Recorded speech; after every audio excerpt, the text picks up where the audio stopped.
Hola hermanos, ¿cómo están? Bienvenidos a la Academia de Formación Católica. Está con ustedes su hermano Roquel. Hoy queremos hablar acerca de el tema de el sábado. Como todos sabemos, los católicos nos reunimos los domingos para darle culto a Dios.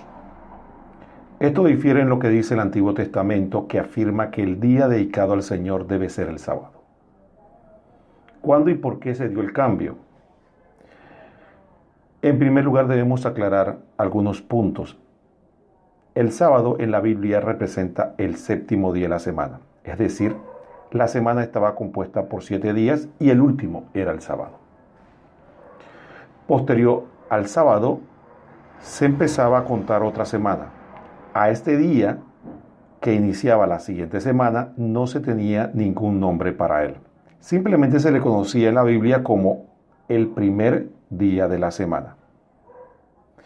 A este día, es decir, el primer día de la semana, posteriormente se le empezó a llamar el Día del Señor, que en español se designa como domingo, que viene del latín Dominicus Dei. En el pasado, entre los paganos, sobre todo entre el Imperio Romano y sus dominios, el primer día de la semana se denominaba el Día del Sol. Algunos recordarán el nombre en inglés que es Sunday. Esto es interesante destacarlo para conocer los distintos nombres, cómo se conocía el día posterior al séptimo día o sábado, según la Biblia, o la semana hebrea. Es por ello que algunos escritos de los primeros siglos se afirmaba que los cristianos se reunían el día del sol. Incluso algunos cristianos, para que los paganos lo entendieran, hablaban de que los cristianos se reunían el día del sol. Un ejemplo de ello es San Justino Mártir, que en su libro de Apologética explicaba defendiendo la fe católica ante los ataques de los paganos hacia el siglo II. Nos explicaba la fe diciendo lo siguiente, por ejemplo: nos reuníamos todo el día del sol porque es el primer día después del sábado judío, pero también el primer día en que Dios, sacando la materia de las tinieblas, creó al mundo ese mismo día. Jesucristo, nuestro Salvador, resucitó de entre los muertos.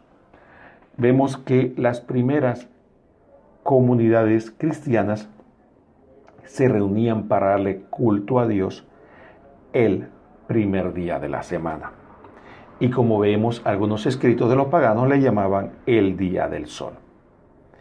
Esto nos da constancia histórica que los primeros cristianos celebraban la Eucaristía los domingos, es decir, el primer día de la semana, o mejor conocido en la Biblia como fracción del pan. Los apóstoles cambiaron con la autoridad recibida de Cristo el día de culto a Dios, del sábado al domingo. La pregunta sería, ¿por qué los apóstoles hicieron ese cambio? Bueno, porque al terminar Jesús su obra de redención, a resucitar de entre los muertos, los apóstoles y toda la iglesia comprendieron la importancia de este acontecimiento.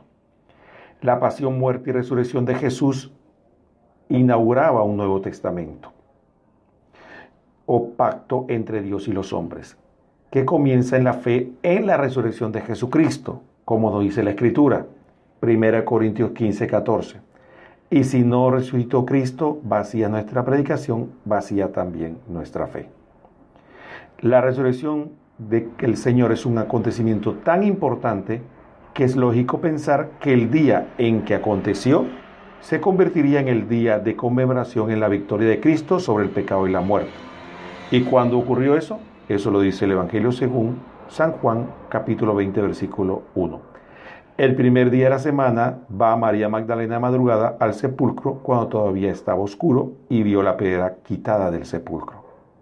Es decir, el primer día de la semana, él quiso hacer ese día para mostrarnos que el sábado y la antigua alianza había pasado y que estábamos en una nueva alianza. Con esto concluimos la primera parte de esta reflexión del sábado. Que el Señor los bendiga a todos.